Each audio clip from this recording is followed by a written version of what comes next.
Hey guys, welcome back to another episode of JavaLavaCraft, and as always, we have a lot to do. We finished this up in the last episode, and I'm really liking it, and I'm liking the shaders, so it looks like we're going to be rocking those for a bit. For our very first project today, we are going to finish up the inner wall, so that thing right there. As you guys know, we've already finished up the outer side of it, but we still have a couple thousand blocks to place on the inside. No big deal, just a couple thousand blocks. Let's go ahead and jump right into that. So you guys know the drill by now. We're gonna go ahead and finish up these walls today. In fact, I'm pretty excited to get this project done. It has been a long time coming.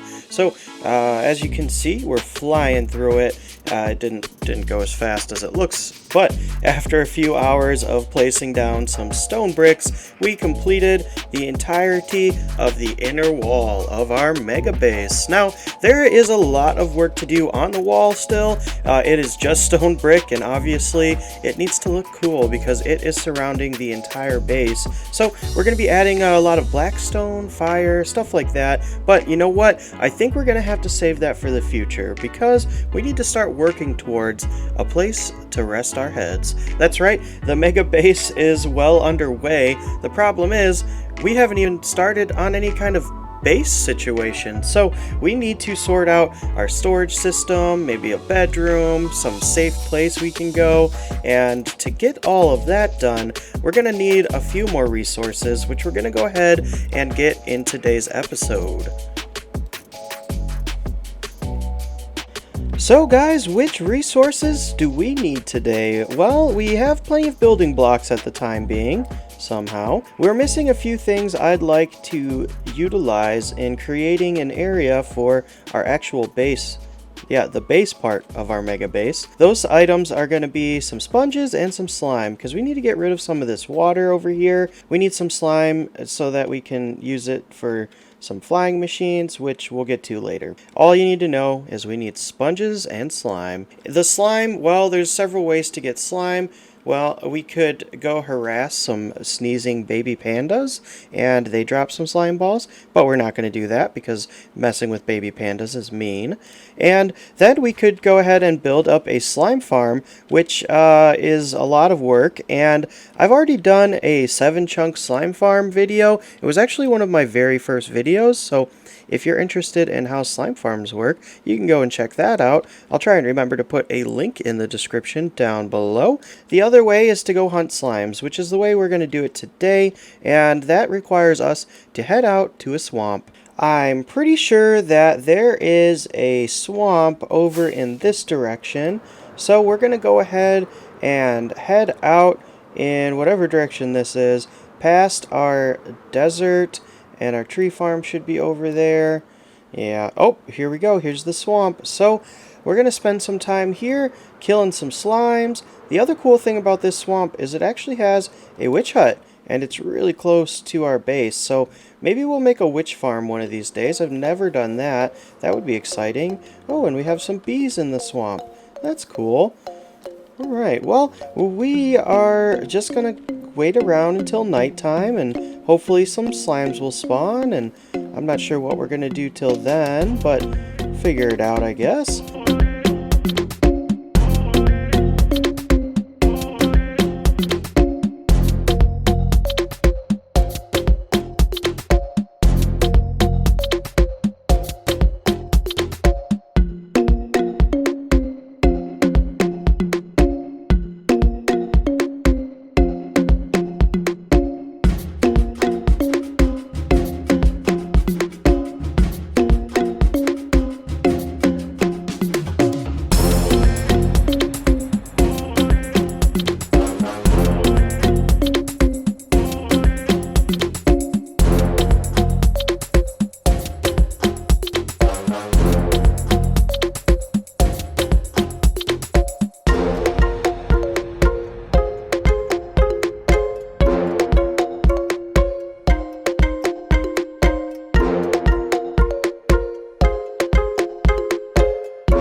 Welcome to the Slime Slayer's Outpost. Well, I guess that's what we're going to do while we wait for night. And we added this little warning to all the local slime population that this is not the place they want to be. So we had some fun building this up. There's really not too much going on with this build at the moment. We added a little bit of slime here and over here, and obviously this one for decoration, but that was like all the slime we have. So now we definitely have to kill some slimes. But at least we have an outpost now where we have no interior and a couple chests over there and a barrel and a bed, which is all we really need because, well, we're just out to kill some slimes and collect their slime balls. Awesome. Well, I guess we can go ahead and get started with that, and I will be right back with you guys in just a minute.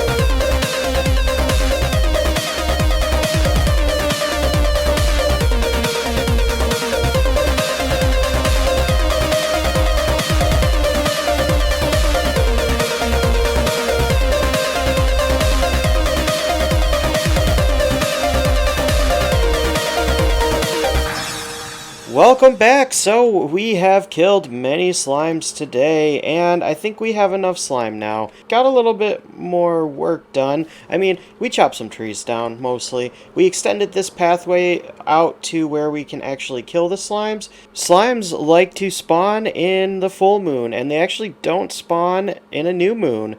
That's right. If you didn't know, Minecraft has different moon cycles, something I just actually learned. In between the moon cycles and the night cycle, I got a little bit more work done. We got these really cool light designs kind of worked out. I've never really used grindstones in decorative builds before, but I like how it turned out. It looks pretty cool. You're never going to believe this, guys.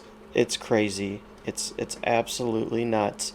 I actually finished the interior of a build. That's right, the interior is completely done.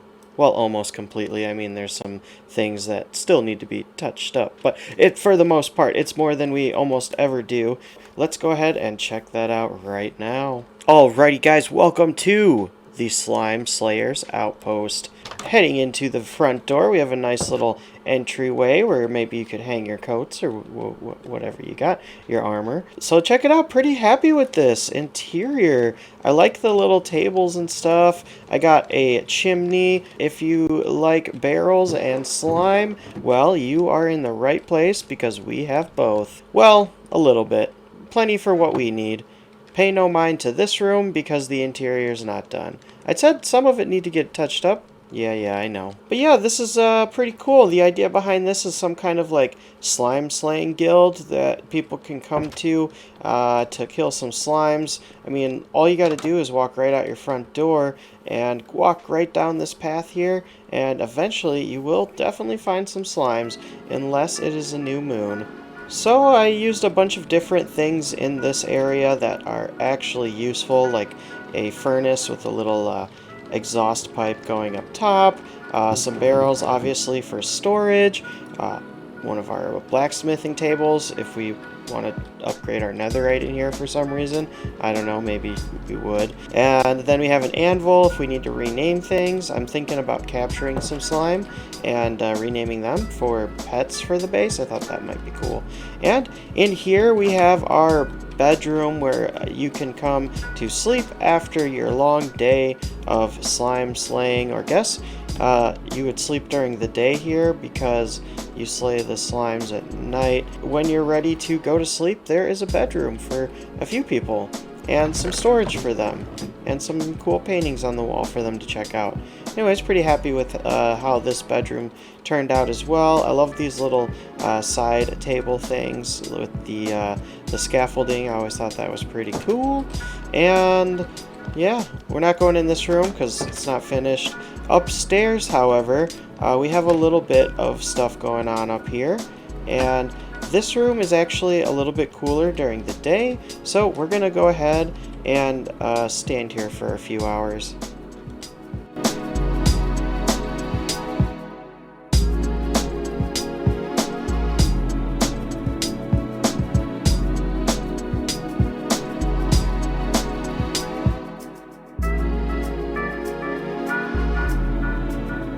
Yeah, so I think it looks a little bit better up here during the day, especially when it gets a little bit later and the sun starts to kind of shine through the windows a little bit. It gets very green in here, which is kind of weird, a green, like, log cabin outpost in the middle of the woods, or I guess in the middle of a swamp. I don't know, it's kind of weird. Anyways, you can look out the window and see some weird stuff with the green, like everything just kind of looks not real. I mean, it's Minecraft, so it isn't real, but you know what I mean, right? And then when you look through the slime, looking through the glass, it looks really weird. Like, very strange. Okay, I don't know what's going on over there, but those are cursed. Oh yeah, by the way, this room is supposed to be like the trophy room of the guild, where they kind of put their prized slime catches up on chains. It's kind of messed up, I guess.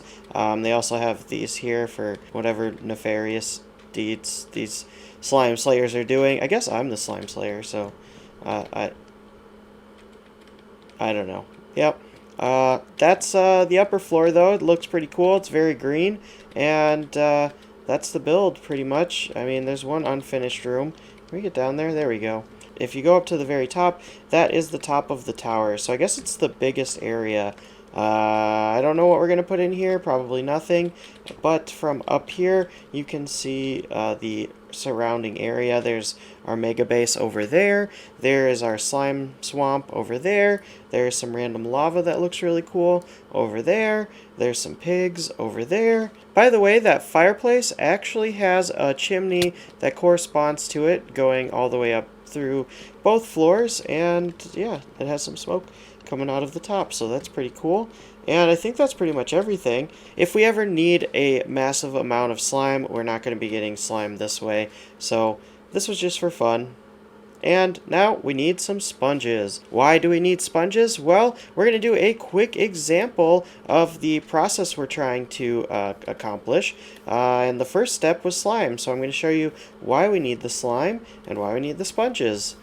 Alrighty guys, so we are going to head down this path because to show you guys what we are utilizing our slime and sponges for today, well, we need an area that we are not going to really need to look that pretty. So you may have guessed it already, but maybe not, because it's kind of a weird one. We have done this in the past, at least once I believe, but I don't think I actually showed it on camera, so it's something that's fairly new to me. I've been kind of messing around in a creative test world to make sure I know how to do it. I think you guys are going to enjoy this. If you've never done it before, it's a lot of fun, and it can help you out quite a bit, especially with massive projects, especially massive dig projects. So in this shulker box right here is all of the ingredients, I guess, for the item that we're going to be making. Well, I guess it's more of a machine. I don't know. Well, anyways, enough tiptoeing around what we're actually going to be doing.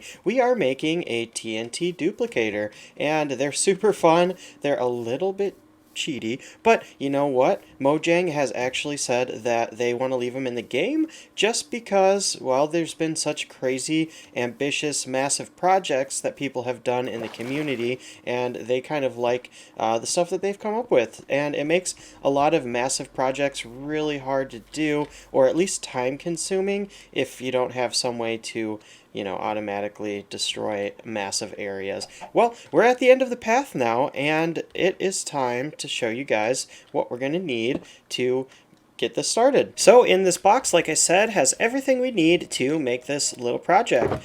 This top row here are all the things you're going to need, and if you'd like exact numbers for this, for one version of it at least, you will need 1 TNT, 1 coral fan, any kind of coral fan, just make sure it's a coral fan.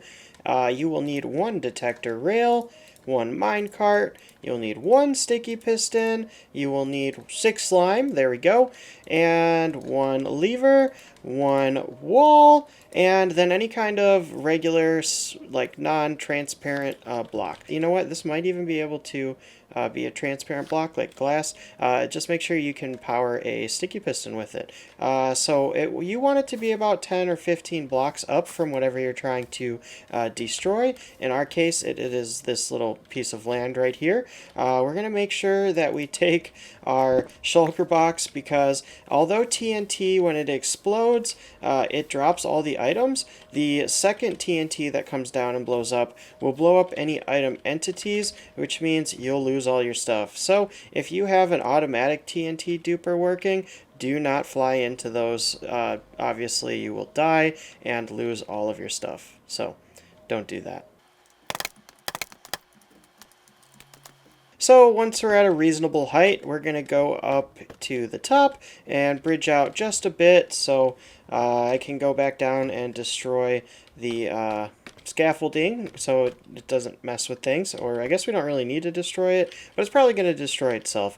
We're going to go ahead and place 1 slime block down. We're going to need another one right there and another one right there. So now you have an L shape, and that's where we're going to start. You're going to need to put a temporary block right there and go out and put another L shape of slime right here. So just like we did before, and there we go. So you can get rid of that block, that temporary block. You can get rid of those scaffolding, and you don't even need to use scaffolding if you don't want. I just kind of use it for everything. So now we're going to go ahead and start building this TNT duplicator. So we're going to put down some TNT right here in the corner of the lower L, and then we are going to put a coral fan of any type right there. Since it is exposed to the air and not touching water, it's going to die, and that's totally fine. Next, we're going to need our wall. We're going to go put that right there. Just make sure it's a wall or a fence gate. I believe both work. So next, we are going to go up top and put down the last pieces of the puzzle. So we're going to put a detector rail right there, a minecart right there.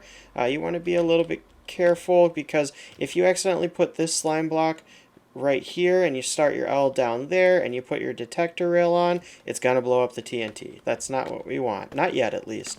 Alright, so next we're going to go ahead and put a temporary block right at the end over here. Just like that. Another temporary block, and get rid of it. Hop back over here, and now we put our sticky piston. Oops, not there.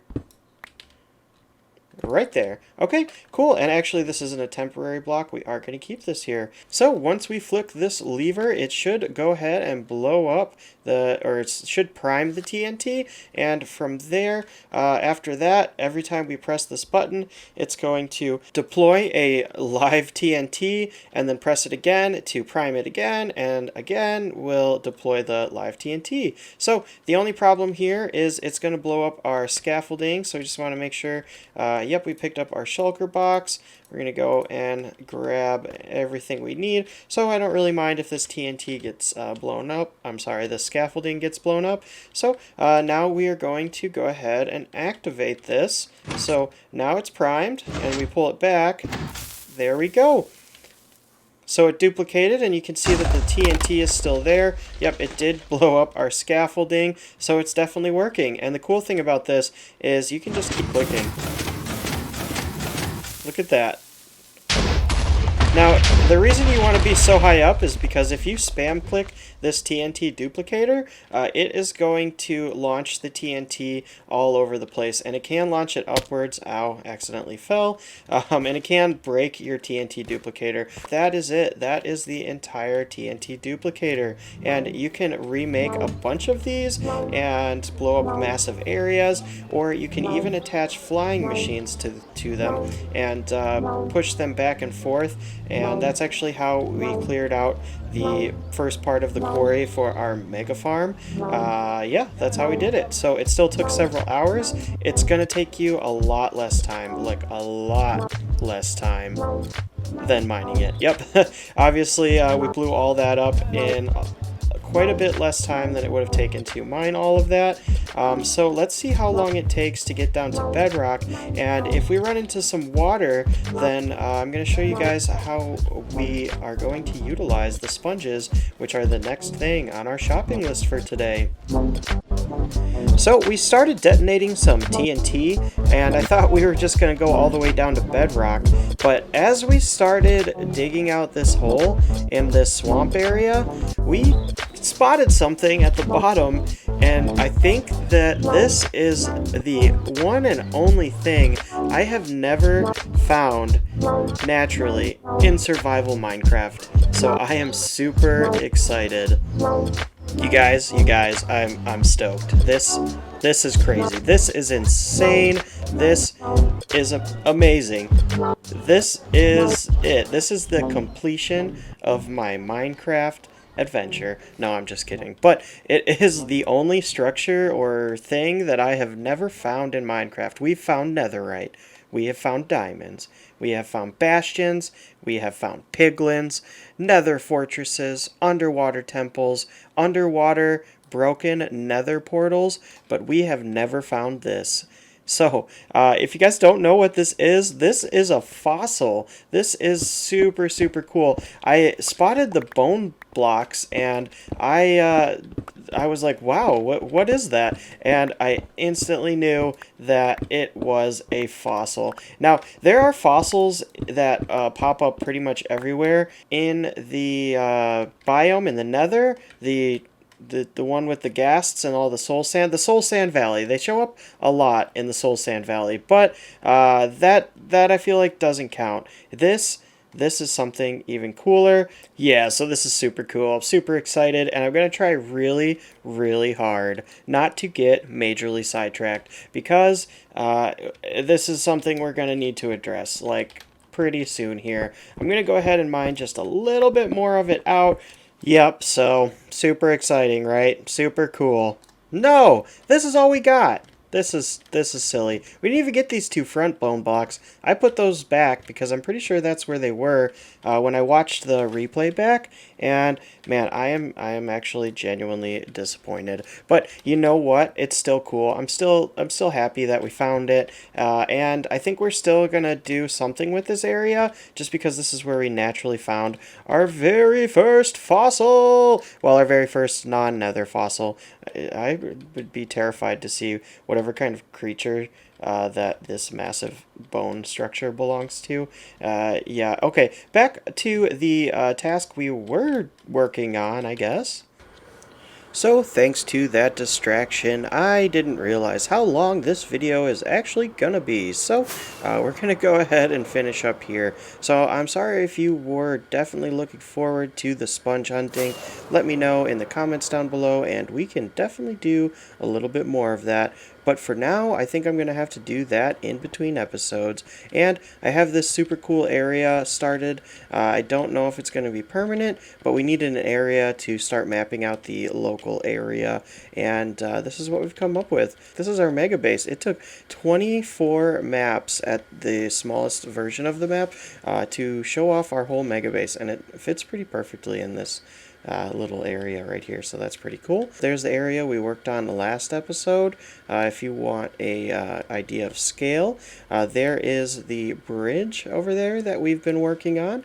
There is the basalt with the lava, and you guys know how big that looks. Just imagine that all the way around the entire wall. Yep, we have a lot of work to do. We have a lot more netherrack laid down than I thought we did, but we gotta lay it all around there, all around here, all around there. Yeah, we got a lot of work to do. And you can also see the progress that we have made on our quarry, but we have a lot to do. So moving on to our bigger map. So this is just our small base area, which is on this map right over here. So you can see our home base on this map. It's a little bit smaller. I think I've showed you guys how this mapping works.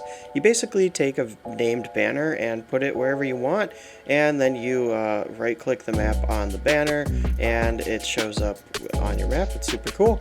So we took some different colored banners and put them throughout the world at points of interest, like our Slime Slayer's outpost. Pretty much everything else we've built in the world, other than our base and our Slime Slayer's outpost, is going to be on like this map and this map, and maybe, nah, it's just going to be these two maps. So we will do that in the future. We already have it, our bubble base, but it's not at the largest scale map. Yeah, so up here there's a couple cool things. Coral Reef Pillager Outpost.